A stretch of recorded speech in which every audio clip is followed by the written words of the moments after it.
Swayam Prabha. Digital India. Educated India.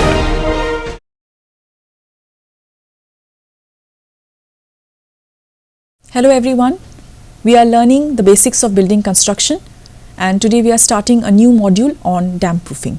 So we are going to begin this module by learning about the different methods of dam proofing and gradually move on to learning further in detail how we do dam proofing on terraces. That will be in the next lecture. So first let's learn a little bit about what do we mean by dam proofing and why we need it. A building should remain free from moisture traveling through the walls, roofs or floors. That is, dampness should be prevented. Now what is dampness? It's the presence of hygroscopic moisture which is absorbed from the air or gravitational moisture, for example rainwater which is deposited or transferred through the groundwater upward through capillary action in the walls. So this will cause dampness in our walls and can cause many types of defects to arise. Now dam proofing's primary function is to provide an impermeable barrier which is designed to prevent the entry of moisture into the building. Now what are the various causes of dampness in buildings?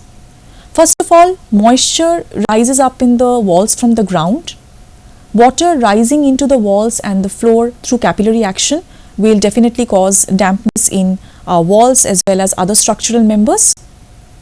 Rainwater can also travel from the wall tops, so there might be leakage in the roof material or rainwater may be traveling from the roof to the walls. Rain beating against external walls, that is moisture entering the walls due to heavy rain or accumulation on chhajjas, projections or balconies. Condensation may also happen due to atmospheric moisture which is deposited on walls, floors or ceilings. Other miscellaneous things that may cause dampness in the building include poor drainage at the building site that may lead to waterlogging, especially during rains, a very common phenomena in urban areas with clogged urban drainage.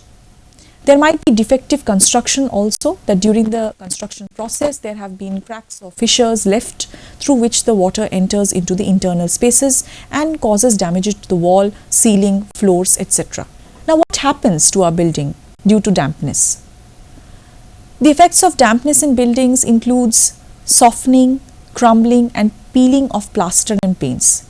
We also know about this in our plastering and painting practices, that many a time we see that this plaster or paint crumbles, peels off from the wall, disintegrates over time, which is why proper dam proofing has to be done to ensure that every single time we paint the wall, it doesn't get ruined. It doesn't matter how expensive paint we use, if there is dampness in our walls, eventually it will show. There might be efflorescence, that is discoloration forming on top of the wall surface. There might be deterioration of materials like warping, buckling of timber, etc. We definitely see that timber doors imbibe moisture during the raining season. Oftentimes they no longer fit into the frame, so they probably get stuck very easily. Such timber frames from the wall, if they imbibe water, because water is rising to capillary action or due to leakage, these timber members will undergo some change in shape and size, causing distortions. If we have dampness in our buildings, this also promotes the growth of termites, mosquitoes and other insects. Electrical fitting may deteriorate, short circuits may occur if there is a lot of moisture and there is concealed wiring in the walls. Flooring and floor coverings will also get damaged. Many a times floors undergo creation of waves, or there might be change in the shape of the flooring or the way it adheres. If we are using laminates in floorings, that can definitely lose its adhesive nature due to the water which is coming in from the bottom.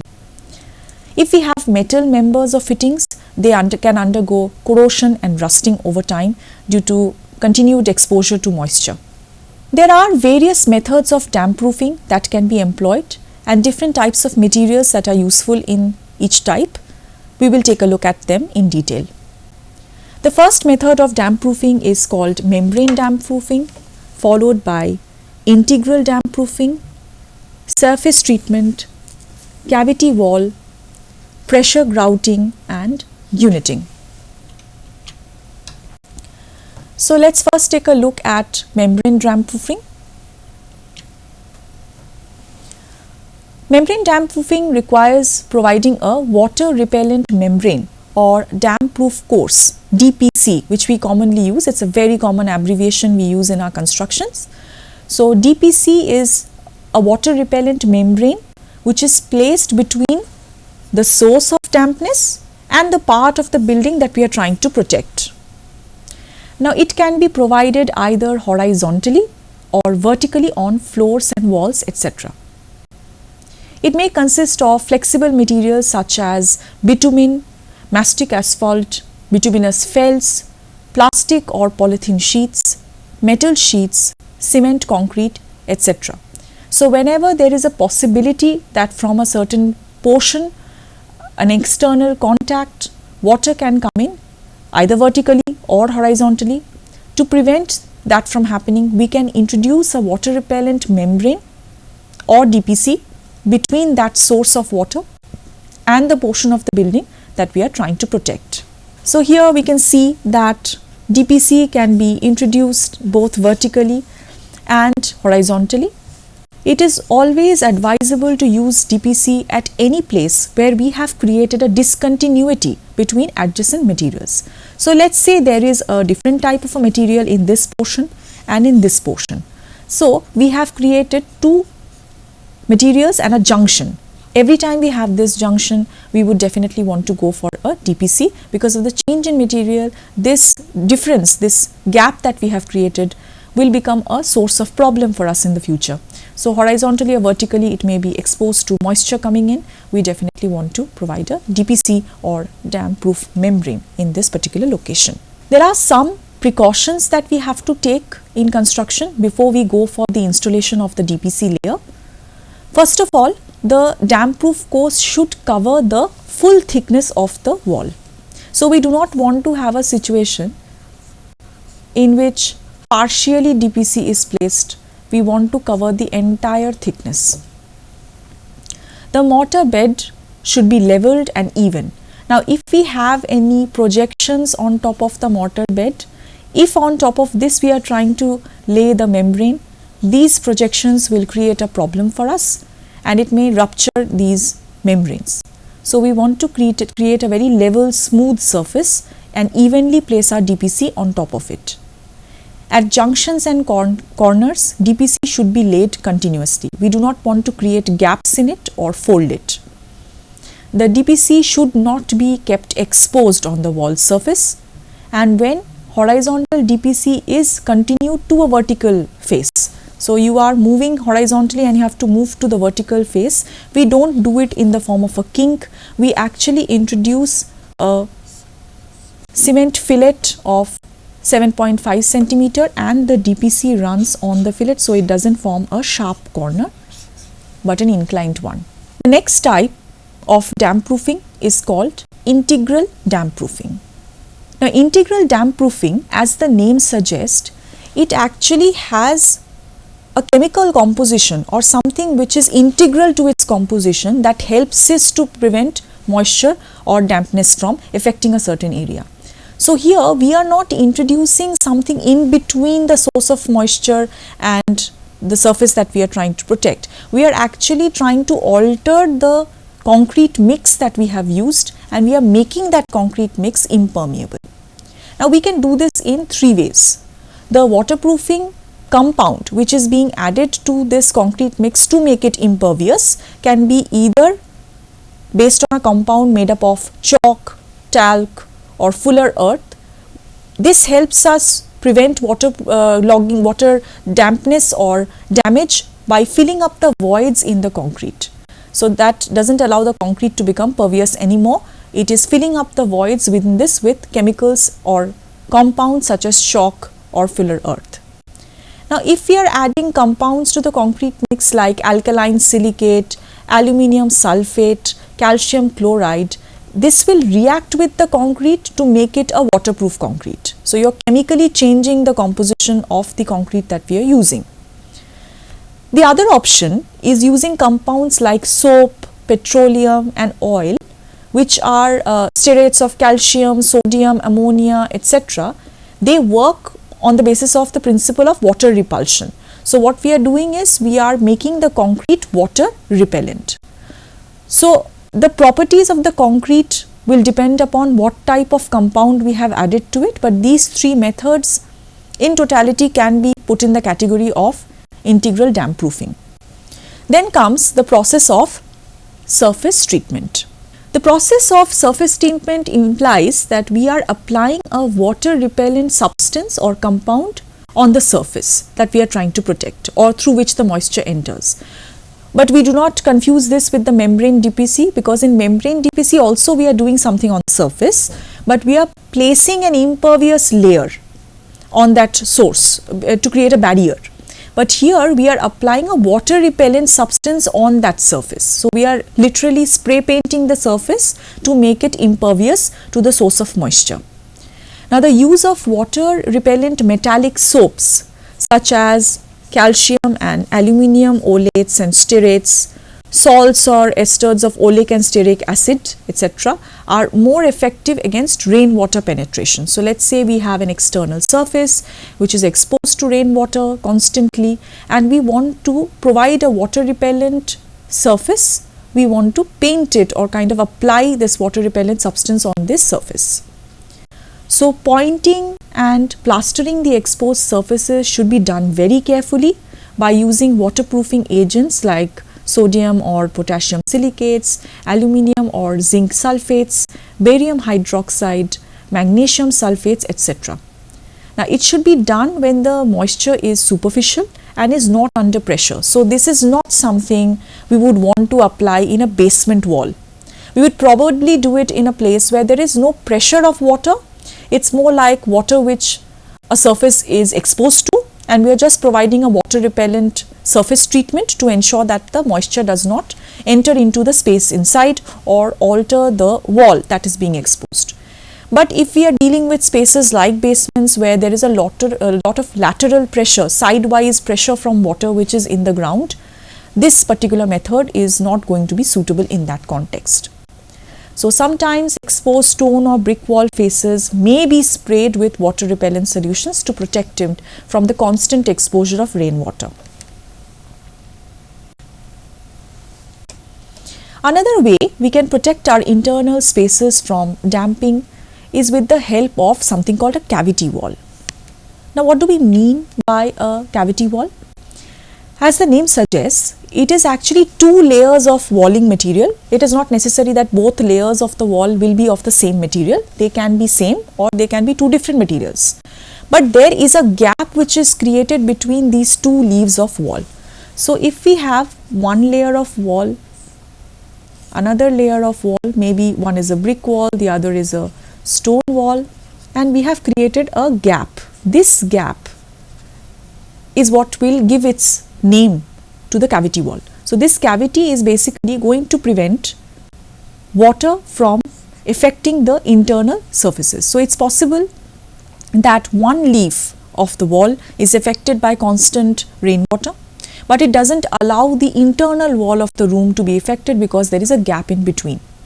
Now cavity walls are built in such a way that both the leaves of the wall will act together in an integrated manner. It will be treated as a single wall. The advantage of this is it saves significant amount of building material. If we want to create a very thick wall to ensure that the inner surface of the wall doesn't get damping due to constant exposure of the external facade, we will have to use a lot of brick or a lot of material to create this thick wall. Instead of doing that, we can go for this situation where we have two thinner layers with a gap in between which acts together. Normally the two layers are integrated with the help of dowels or connections of metal which hold the two leaves together, and they act in an integrated manner. So with less amount of material you can provide greater protection to the internal facade. Now this cavity wall starts from all the way in the foundation level to the rooftop in which we have the parapet wall. Till that level it will be continuous, this gap. Now because of this we have to ensure that we provide damp proofing material at regular intervals starting from the top of the building at the roof level to the plinth and foundation level. At regular intervals we have to provide something called water bar, which is a metal member or a plate which doesn't allow the water to trickle down say accidentally water has entered the cavity at the top, we do not want that to enter into this cavity and affect each wall layer. So we can provide water baths to prevent that from happening, and DPC is placed at regular intervals when there is a shifting between two materials. Say we have a lintel band, or at the plinth we are changing the materials. We have to introduce a layer of damp proofing there. Other than this process or this advantage of protecting the internal leaf from damping, cavity wall has also other advantages like providing thermal insulation, acoustic insulation because of this gap. It, as we know, basic principle of physics, it is definitely going to help us save heating and cooling load. Definitely the temperature will not rise as fast, or the cooling effect of the internal spaces will not be lost as fast because of the fact that the cavity is protecting the internal spaces due to its air gap. Now this cavity wall is an effective method of damp proofing where the main wall of the building is shielded by an outer skin wall and there is a cavity in between the two. Now as the cavity separates the two leaves of the wall, a vertical damp proof course at the window and door reveals is required. So every time there is an opening that is created in the wall, because we have two layers of leaves in this wall and we are creating an opening that is spanning both these leaves with the gap in between, we are actually exposing this gap to the outside elements. So we definitely have to place some layer of DPC at that juncture. Damp proofing course should also be very flexible, because in this case we might need to create level differences as we shift from one material to the other. So DPC can be placed at near the plinth level. We can also have it at places where there are gaps created within the wall and air drains are provided. So in case moisture is somehow trickling in, it will collect in the air drain and be taken out of the building. DPC can be applied at the roof level where there is a parapet. So underneath the coping stone we can provide DPC there, or wherever we have window openings, sills of window, lintel frames, DPC can be introduced at that level as well. So despite the fact that the outer leaf of the wall is protecting the inner leaf with the help of the cavity as well, which is in between this double layered wall, we still have to use DPC at regular intervals. The next process of damp proofing is called pressure grouting. So this consists of the act of forcing cement grout with pressure into the cracks or voids or fissures which may be present in the structural component of the building or in the ground. Now the structural components and the foundations liable to moisture penetration are consolidated to make them water resistant. Now this is very effective in checking the seepage of raised groundwater through foundations and substructure of the building. So what we are doing is we are taking cement grout and we are forcing it into any form of cracks or fissures which may be existing, especially in our structural components. Now this may also happen due to uneven settlement in the soil or poor workmanship while creating the building, or even if we have created rooftops without proper parapeting or proper weight on the roof slab and the walls, it may so happen that cracks may develop at regular intervals. Now this will provide an opportunity for the moisture to enter into the wall, and once it does, it will cause several damages throughout the internal and external facade of the wall. So this is when we can use pressure grouting to fill up these cracks and fissures or voids that have been created over time to protect and maintain the integrity of this wall. The next process is called uniting. This is a process of applying an impervious layer of cement mortar under pressure to waterproof surfaces or structures like pipes and cisterns, creating a barrier against the water pressure. Now this is not to be confused with the previous methods where we are providing surface treatment. Here we are actually forcing an impervious layer of cement mortar onto the surface that we are trying to protect, and we are using pressure to do so. So it is not simply just providing water repellent surface. We are not treating a surface or painting it with a certain type of water repellent material. We are actually forcing or pressure is used to actually apply the cement mortar onto the surface that we want to protect. Now the cement mortar consists of 1:3 cement sand mix, which is shot on the clean surface with the help of a cement gun with a pressure of 2 to 3 kg per centimeter square. The nozzle of the machine has to be kept at a distance of about 75 to 90 centimeter from the surface on which we want to do the guniting, and the mortar mix of desired consistency and thickness can be deposited to get an impervious layer on the surface that we want to protect, and the layer should be cured properly for at least 10 days before we can continue with the rest of the construction process. So these were the methods of damp proofing that we could use. Before we move further, we have to learn about the different materials that can be used for damp proofing. There are certain characteristics which any material which is good for damp proofing must have. First of all, it should be perfectly impervious. What is the point of having a damp proofing material that allows water to pass through? It has to be something which is completely watertight and impervious. It should be durable throughout the life cycle of the building. Now we are integrating the damp proofing at various levels of construction in different parts of the building. Definitely it has to last throughout the entire lifespan of the building. It is not possible for us to break up different parts of the building throughout the construction life of the building to alter the DPC because it has been damaged before. It's not possible for us to change or reapply DPC integrated into the building parts later on. It is possible, of course, to superficially apply a layer of waterproofing to some portion of the wall which has undergone damping to protect the new coat of paint or plaster that is being applied on top of it. But in totality, we cannot integrally change the DPC that has been put inside different components of building parts. So it has to be something which lasts as long as the building lasts.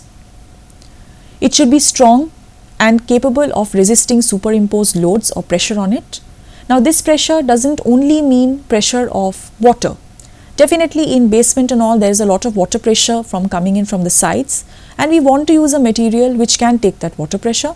But other than that, when DPC layer is being placed in different parts of the building, for example at the plinth level, it is also taking superimposed loads of the wall and other parts of the building.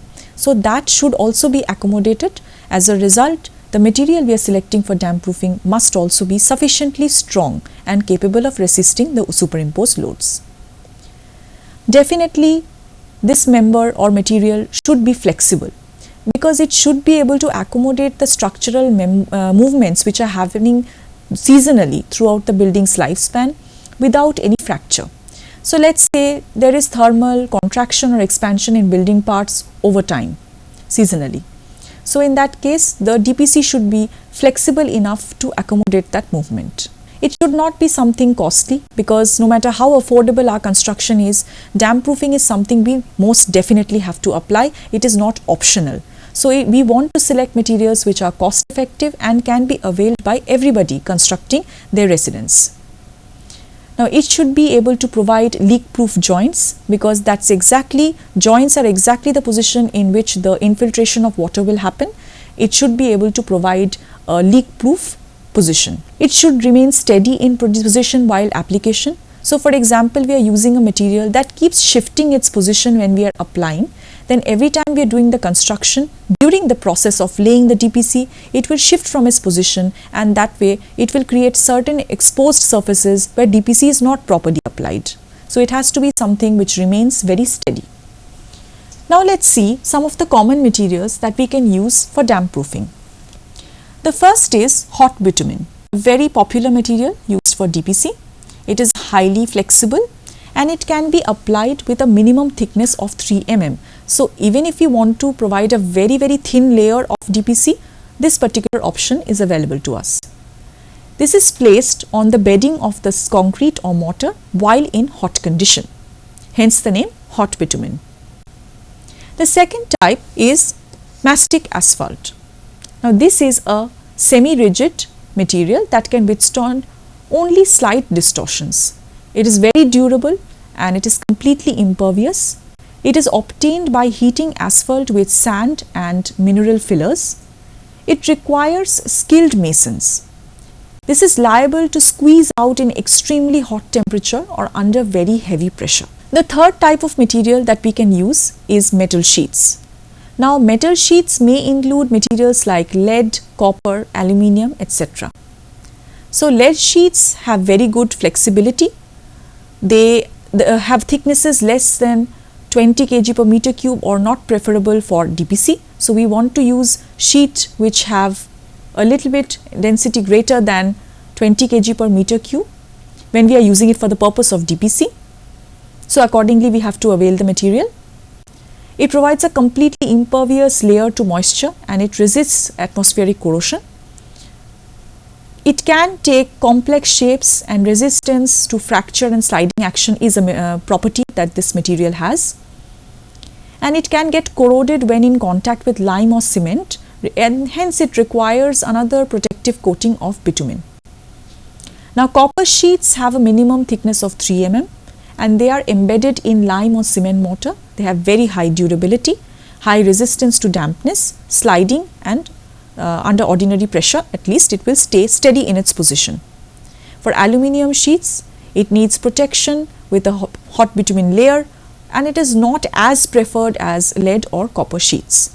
Now, depending upon the context or the position where we have to use, how much is the load being placed on it, whether or not we want to avail the option of placing another layer of bitumen between this material and the surface that it's in contact with, whether or not we want to embed it directly along with the cement mortar, we will depend on these factors to determine which type of sheet we are going to use in our damp proofing. We can also use bituminous or asphaltic felts. These are flexible and they are available in rolls of various wall thicknesses and they are laid out on a leveled flat surface of cement mortar. There are overlaps at the joints which are sealed by bitumen and it can accommodate slight movements, but it cannot withstand very heavy loads. Now, we can definitely use a combination of sheets and bituminous felts. So, lead foil which is placed between asphalt or bituminous felts can be used, and it is a combination that is known as lead core. Now, the characteristics include easy laying, durability, efficiency, economy and resistance to cracking. Special types of bricks with water absorption greater than 4.5% of their weight can be used for damp proofing. They are used in locations where dampness is not very excessive. 2 to 4 layers are laid in cement mortar and joints are kept open. We can also use stones for this purpose. So, dense and strong stones which include granite, trap, slates, etc. are laid in cement mortar in 2 courses or layers. The courses should extend to the full width of the wall. DPC in general should always extend to full width of the wall. Mortar, in which cement mortar at 1:3 can be used as a bedding layer for other DPC materials. A small quantity of lime may also be added to increase the workability of the mortar. Cement concrete mix is also a very good damp proofing material in a specific format. So, 1:2:4 mix or 1:1.5:3 mix can be provided at the plinth level to work as DPC. The thickness may vary from 4 cm to 15 cm.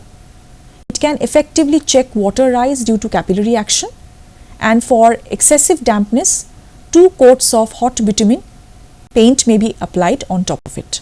Plastic sheets can also be used. This is a very new upcoming material of DPC where black polythene or other plastic sheets can be used. 0.5 to 1 mm in thickness, very thin. Usually it is matched with the width of the wall, and rolls are typically 30 cm in length. So, we can apply plastic sheets also to provide an impervious layer from moisture. So, now we have learnt about the different methods of damp proofing and what are the various popular materials that are used for the process of damp proofing in buildings. Now, let us see how damp proofing can be applied in different parts of the building.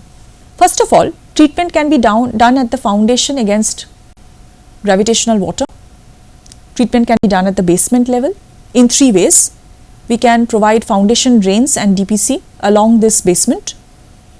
We can also provide RCC raft and wall slab to protect the internal spaces, And we can use asphalt tanking, that is the surfaces of the basement, the side walls are covered with asphalt tanking to prevent the water from coming in and creating an impervious tank-like situation.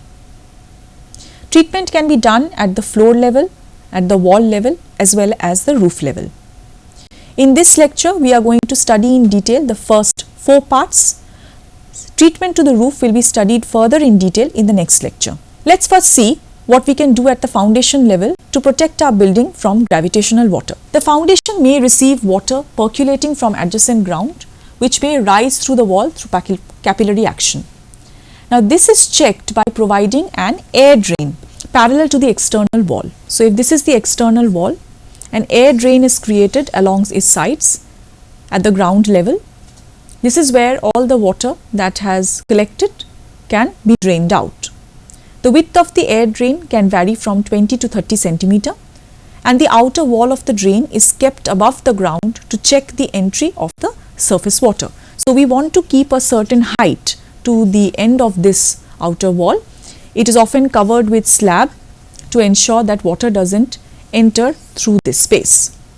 Definitely this will be a problem if we are having very heavy rainfall and the water is not being drained out of sight fast enough. So, in that case, if this remains open, it is possible that the water will enter into the air drain from the sides. Openings with gratings are provided at regular interval for passage of water and air.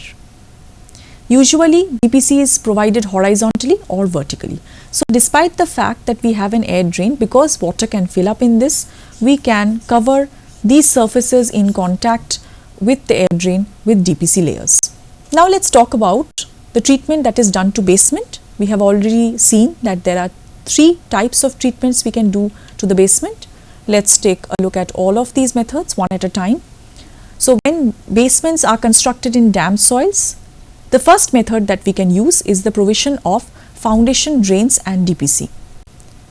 When the basement rests on soil with high moisture content, great hydrostatic pressure is exerted on the floor and walls may become vulnerable to water flow. Now, in such a case, a trench is constructed all around up to the foundation level and we fill it up with gravel, coke and other permeable material.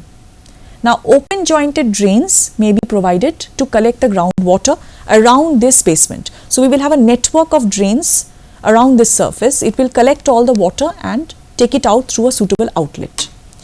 Now, drainage pipes with suitable slopes are embedded in the gravel and horizontal and vertical DPC are provided before laying foundation concrete.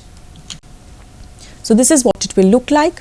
We will have drains which are provided at a specific slope and all of this gets collected in the catch drain from which it is taken to appropriate outlet, and we provide a protective layer of DPC all around this tank or basement. The top layer of the DPC we provide it at least 1.5 meters above the ground. The same reason we extend the walls of the air drain in the previous example. We have created this entire area of gravel and sand along the outer surface of the basement, which is where the pipes are provided, the drain pipes are embedded. The second way in which we can do DPC treatment to the basement is by providing an RCC raft and wall slab. So, what do we do here? We create this RCC floor slab type of structure in the form of this box that we need in our basement. To this, we add another layer of DPC. At the corners, we are going to use cement fillet because we don't want to create a sharp corner with the DPC. In addition to this, we are also having a half brick thick protective wall. There are grooves which are provided at least 50 centimeters above the ground level, so that in this groove we can tuck in the edge of the DPC layer. Definitely we are going to keep this 15 meters above the ground surface because we don't want water to enter this particular gap during heavy rainfall. So, a floor slab as well as walls may be constructed in rigid RCC structures with horizontal and vertical DPC treatment. At least 3 layers of bituminous felts are used as DPC. Half brick thick protecting walls are provided on the outer surface of the RCC wall slabs, because we do not want to leave our DPC layer exposed. That is one of the principal rules that we follow in providing DPC, as we have discussed earlier in today's lecture. The third way in which we can do DPC treatment in basements is called asphalt tanking. Now, this is adopted when the subsoil water table is not very high, and treatment consists of horizontal DPC in the form of an asphalt layer of 30 mm thickness. This is provided in 3 coats over the entire area of the basement floor. Now, this is extended even vertically. So, 20 mm thickness DPC coating of this asphalt in 3 coats will be provided in the external faces of the basement walls. Then a 1.5 thick brick outer protective wall is constructed to protect this. A protective layer of flat bricks of foundation concrete is also provided. This groove will be created in which the DPC would be tucked in, and this gap would at least be 15 centimeters to ensure water doesn't enter in case of rainfall through this gap. This brick outer protective wall will allow our DPC not to be exposed to the external elements. Within the basement, of course, then we would have conventional flooring materials to be able to use the space according to our requirements. Let's see what we can do to treat the floors.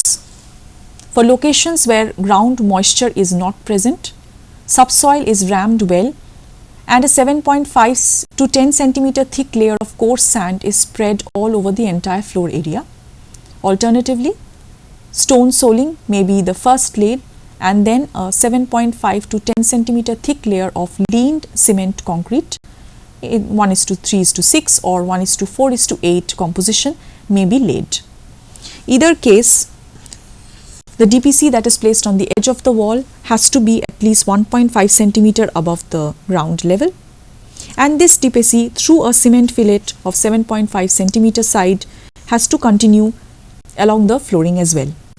Above this, we can use other conventional materials of flooring to give the finish that we desire for our interiors. In damp soils, when the water table is near the ground surface, a protective member of DPC made of mastic asphalt or fibrous asphalt felt may be provided over the entire area. A layer of flat bricks and fine sand is laid over DPC to protect it during floor slab construction. A layer of hot bitumen at the rate of 1:5 kg per meter square may be laid over the felt.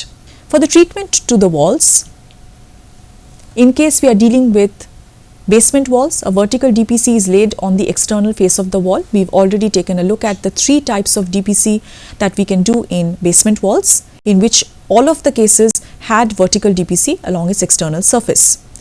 That was of course protected with a layer of outer brick wall. The vertical layer of DPC is laid over the base of the water cement plaster, grouted on the external surface of the wall. The vertical DPC is further protected by an external protective layer of half brick thickness. If we are dealing with a position where there is a ground level, this gap should be at least 15 centimeter. The vertical and horizontal DPC should be carried at least up to a level of 15 centimeter from the ground level. On the internal walls, DPC is provided on a level with the upper surface of the concrete floor. If 2 ground floors are at different levels and are connected by an integral wall, then DPC has to be provided every time we are changing the materials or we are creating any junctions between the slabs and the wall. Finally, we come to the treatment of roofs. DPC in roofs are provided to prevent moisture from the rainwater collected on the roof slabs. Definitely, because it will take some time for our roof to clear out the water. We know that on the roof level we have ridges and valleys created on the surface. To have some proper slope through which the water gets drained to the stormwater pipes that are provided at regular intervals throughout the floor area on the roof level. So for that water to be cleared up, there will be certain time in which the water will accumulate on the roof surface, especially because we have created a bounce area with the help of parapets on the side. So the damp proofing should be in such a way that even there is a little bit of water accumulation for a short period of time, the internal spaces should not undergo major damage due to this damping. So we have to provide some type of appropriate waterproofing material throughout the entire surface of the roof area. Materials like bitumen or synthetic membranes are commonly used, but other than that, there are various types of roof treatments that can be done. For example, mud fushka, tile terraced roofs, lime concrete and tiled roofs, etc., where we are using other materials in various layers placed at a particular pattern to ensure that the roof or the internal spaces inside the rooms is protected against damp proofing. Because the major problem with flat roof surfaces is, unlike pitch roof where every time it rains the water collects in the gutters and it is taken out or drained out, in case of flat roof, because of this parapet arrangement, water will accumulate during rainfall. So we want to provide additional support to our flat roofs specifically. So that is where we need to study different types of terracing or roofing material for flat roofs in detail to understand how damp proofing is done in that context. That we are going to do in a separate lecture, because there are many methods of flat roof terracing which we need to study in detail to further understand. So before we end today's lecture, we are going to recap a little bit about what we studied. Damp proofing is a process of providing an impermeable barrier to prevent the entry of moisture into the building. Different causes of dampness include rising up the walls, water from the walls through the ground, capillary action, rain traveling from wall tops, rain beating against the external walls, condensation deposition, and poor drainage or defective construction. There are various methods of damp proofing, 6 to be exact. The first is called membrane damp proofing, where we are adding an impervious membrane between the exposed surface and the source of moisture. The second is integral damp proofing. This includes 3 types of compounds that can be mixed with the cement to make it integrally damp proofed. Surface treatment that can be done on the exposed surface. Creation of cavity walls or walls with 2 leaves with a gap in between that can prevent and protect the imbibition of moisture into the internal wall. Pressure grouting, and finally uniting. So these are the methods of damp proofing. The common materials that are used for damp proofing include hot bitumen, mastic asphalt, metal sheets. Metal sheets can be lead sheets, copper sheets, aluminum sheets. Of this, lead sheets and aluminum sheets cannot be directly applied on the cement mortar. They need another layer of bitumen in between to protect it. We can also use bituminous or asphaltic felts, a combination of sheets and bituminous felts. We can use bricks of special type with different water absorption capabilities. We can use stone, mortar in a certain ratio, cement concrete at a proper mix, and even plastic sheets. Damp proofing can be done at the foundation level against gravitational water. We can do it at the basement. For that, we can either create foundation drains embedded in gravel and sand along the entire area. We can have RCC raft and wall slabs, and we can also have asphalt tanking around the entire walls or floor of the basement. Other than this, we provide DPC at the floor levels, at the wall levels, and as well as the roof levels. Specifically, the terracing which is done on flat roof, we are going to study in detail in the next lecture. These are some of the reference books you can refer to. So with this, we have started the module on damp proofing. We are going to meet again to discuss about flat roof terracing and the damp proofing that is done on flat roof surfaces. So we'll do that in the next lecture. Thank you for tuning in.